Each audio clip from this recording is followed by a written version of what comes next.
This is the story of my mother-in-law hosted a weekly guest for French chats. I secretly recorded their conversations. Let me introduce myself. I am Andrea, a simple housewife who thought she had the perfect family. However, I never knew that my family was filled with traitors. This is the story of how I was able to cut off a toxic person and save my children from being kidnapped. My husband Ian and I were having a great life. He had a very successful career and was earning a lot of money. I, on the other hand, was a humble housewife who was expecting a baby. My husband is a very kind and loving man and took great care of me. His caring nature is what made me fall in love with him.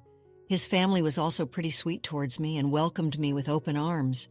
This is why it was so strange to me when his mother, Sophia, suddenly started to hate me. Initially, I could tell that the news of my pregnancy didn't sit well with her. I figured that she might be going through something and was projecting her annoyance at me.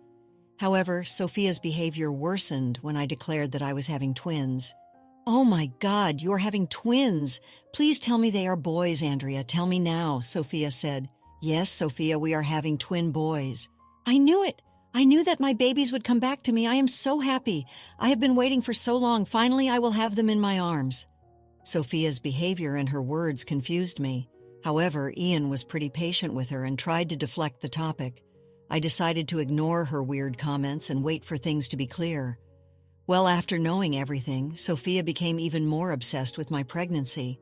She was always dictating to me about what to do and what not to do. It was frankly getting very annoying. When I refused to hear her advice, she said, "Why are you being so stubborn, Andrea? You are a dumb girl and will end up hurting my children. You need to listen to me. I know what is best for them." "Sophia, I know you want the best for us, but trust me, I'm not making mistakes. I have enough guidance from my doctor. We are all set. You don't have to worry. Don't act like you know everything. This just proves how unfit you are to be a mom. Thankfully, the kids will have their real mom once they are born. I can't wait to have them in my arms." Slowly, her behavior became highly alarming. I decided to talk to Ian away from Sophia's prying ears. So I asked Ian why Sophia kept calling our children hers. He sighed and signaled me to sit down. "You don't know about this, but Mom was pregnant with twins. It happened after I was born. Unfortunately, the twins didn't make it to the birth," Ian said. "Oh my God, that is so sad. But why does she think our twins are hers? That makes no sense." "Mom has some unresolved issues from that time, Andrea. She never got help to overcome her grief.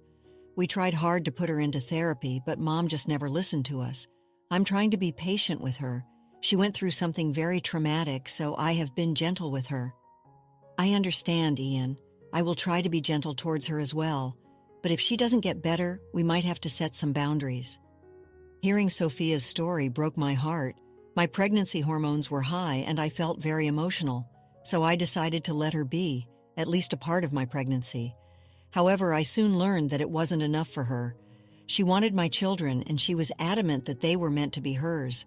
Her behavior got worse and Ian had to tell her to back off. Thankfully, she listened to us. Things got a little better after that. However, a few days before my delivery, Sophia showed up at the house.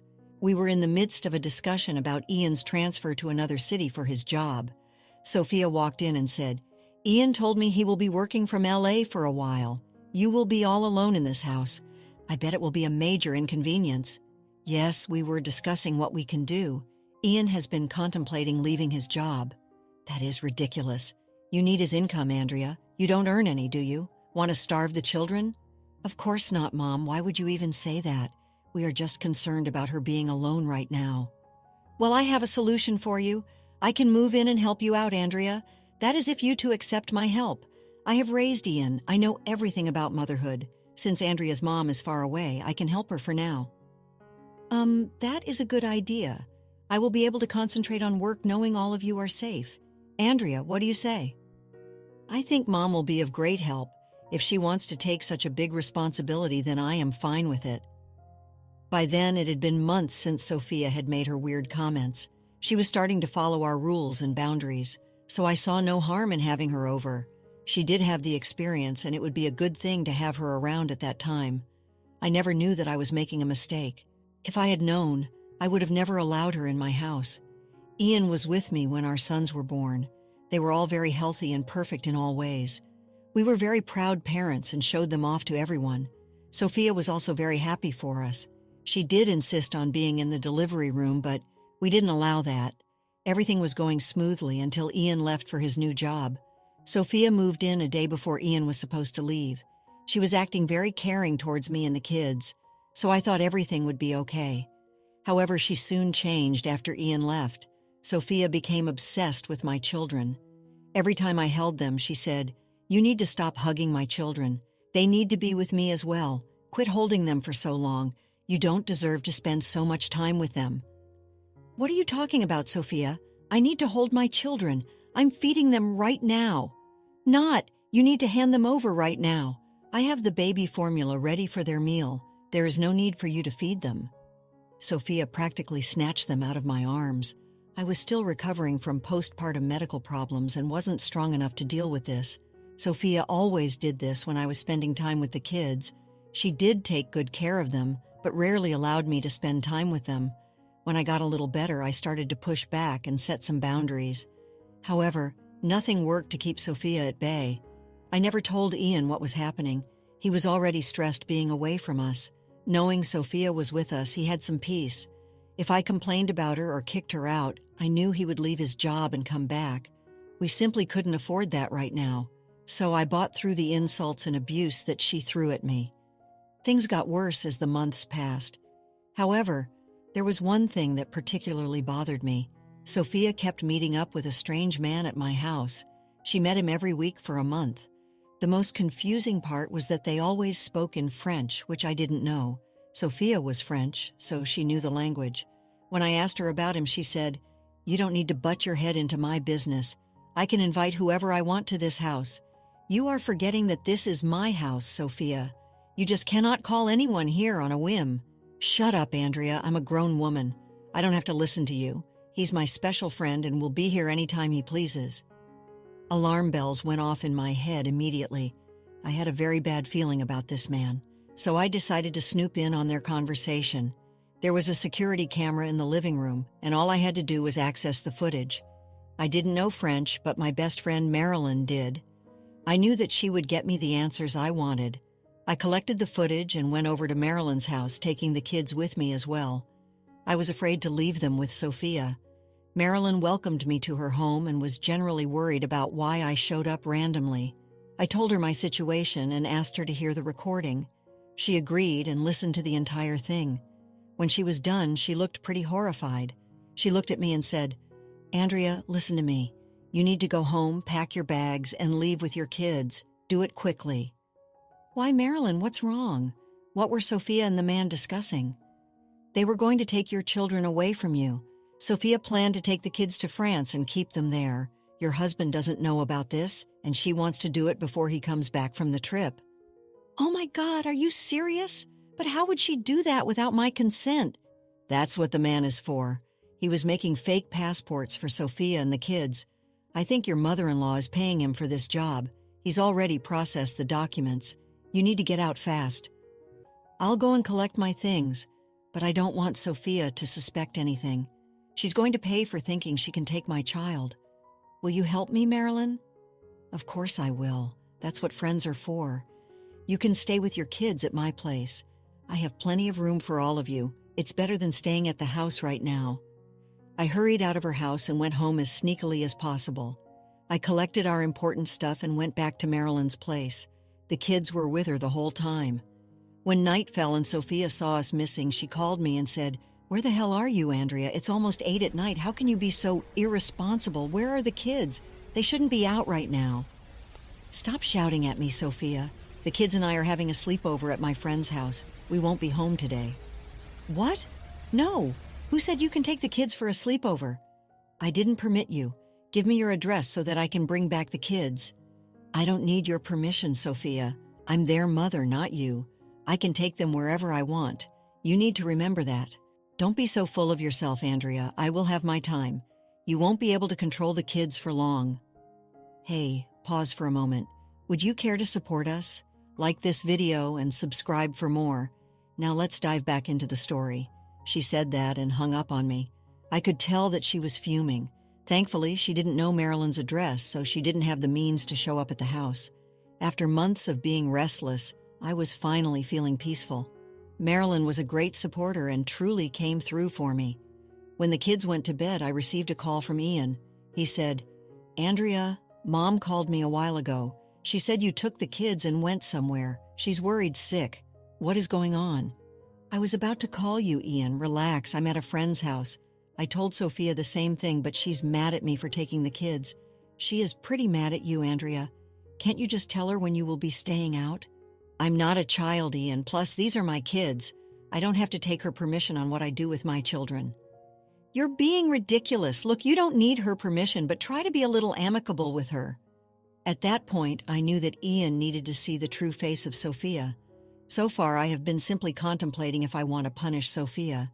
However, I realized that she would be in our lives if I didn't take the necessary actions. So I said, "Ian, look, there is something we need to talk about. This is very important. You need to come home." "What is it, Andrea? You sound stressed. Are the kids okay? Are you all right?" "Yes, we are fine, but something is going on here. I can't tell you when you are not here. Can you please come as soon as possible?" "All right, I'll take a flight tomorrow. Will that be fine?" "Yes, please hurry. Also, don't tell Sophia that you are coming back. This is about her, and I don't want her to know I called you." "All right, I won't tell her. Please be safe. I will be there soon." I was finally feeling relieved that Ian took my concerns seriously. However, I was still super panicked. I couldn't sleep at night out of anger and anxiety. Every time I closed my eyes, I thought Sophia would come and take away my kids, so I held them and stayed with them throughout the night. The next morning, Ian called me after he got off his flight. I gave him Marilyn's address and told him to come ASAP. When he arrived, Ian hugged me. He also called the kids and spent some time with them. After a while, Marilyn arrived, and we knew it was time to talk. "Ian, I know this was very sudden, but I needed you to come home. I'm going to stay at Marilyn's place for a while," I said. "What happened, Andrea? Why didn't you come home?" "It's because of your mother, Ian. She's been planning to take the kids away from us." "What are you saying? I don't understand." "For the last month, a strange man has been visiting our house almost every day. Sophia simply said that he was a friend of hers. They always talked in French, and I didn't understand what they said. I got suspicious of them, so I recorded that conversation. Marilyn here told me what they had been planning." "That's right. The man kept saying that he had the fake passports prepared, and he said she would take your kids and move to France so that she could raise them without you two," Marilyn said. "That's not possible. She is my mom. Why would she do this? I don't believe it." "The recordings are still with me, Ian. I guess she forgot that we have a security camera in the living room. Here, see it. You understand, so it won't be hard for you to know what they are saying," I said, showing Ian the footage. He simply looked at me with uncertainty. However, after he saw the footage, Ian grew extremely angry. "Marilyn is right, Andrea. Mom was planning to take our kids to France. Hell, she even told her family back there about her plans. They think you are a horrible mother and that she is doing this to protect the kids," Ian said. "That sounds just like her. All these months were hell living with her. She always made it clear that she deserves our kids more. We were stupid enough to have her around. I am so sorry, Andrea. I let Mom stay because I thought she would help you. I had no idea she would become like this." "Don't say sorry, Ian. It's time we teach her a valuable lesson. We cannot let her get away with this." "You are right. Have you thought about anything?" I told him my entire plan. We would go to the police. We also planned to confront Sophia in our house. The plan was to make her confess to everything and catch it on a security camera. We would go for a restraining order against her. Also, we planned to turn her in for the forgery of passports. We wouldn't leave her friend out as well. They were both going down. After we hatched out our plan, we went straight to the police. Marilyn also accompanied us there. We submitted the previous recordings and promised to bring more evidence. The police also said that they would follow us to the house when we confronted Sophia. So we all proceeded towards the house. Our kids stayed at my aunt's place, close to the police station. We asked the police officers to stay outside while we confronted Sophia. We would call them in if required. Ian and I walked into the house and spotted both Sophia and the stranger. They looked like deer in headlights.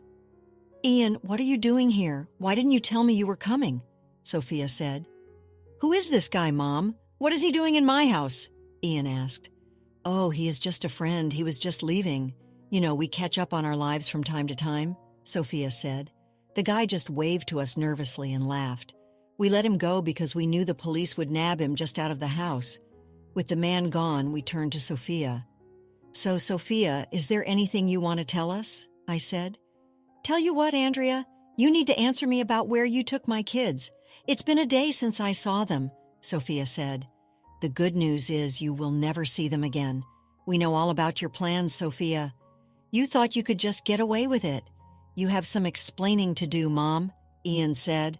"Were you going to take our children away? Why would you even plan something like that?" "I don't know what you are talking about, Ian. Andrea has been lying to you. She just wants to keep me away from my babies," Sophia said. "You are the one who is lying, Sophia. We have your conversation with the guy in our CCTV footage. We know what you have been planning. There is no point in lying anymore," Ian said. "Fine, yes, I'm going to take my children. They were meant to be mine. Andrea only carried them because I am too old. They are my lost twins. They deserve to be with me. They are our children," Sophia said. "Sophia, you are absolutely insane and need help. Your game is up, Sophia. We are done with you. We won't allow you around our kids again," I said. "Yes, you will never have a relationship with them or us. You need to leave. The police are waiting for you outside. I hope you finally come to your senses and get some help," Ian said. "No, you can't keep me away from my babies. I won't allow this. I will take them away," Sophia said.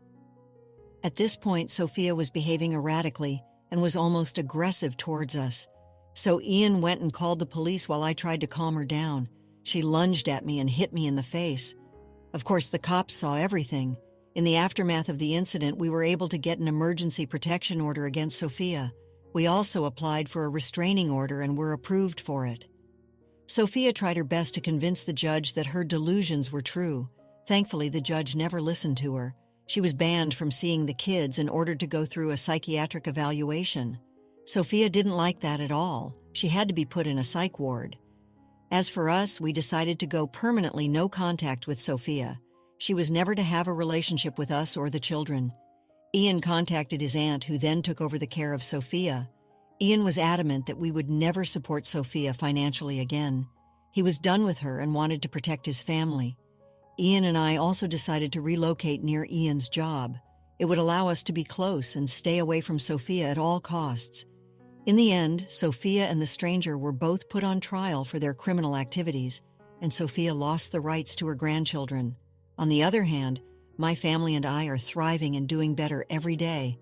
After experiencing the full journey of our story, we'd love to hear your thoughts. How did the story resonate with you? Don't forget to like, subscribe, and stay blessed. Thank you for watching, and see you in the next story.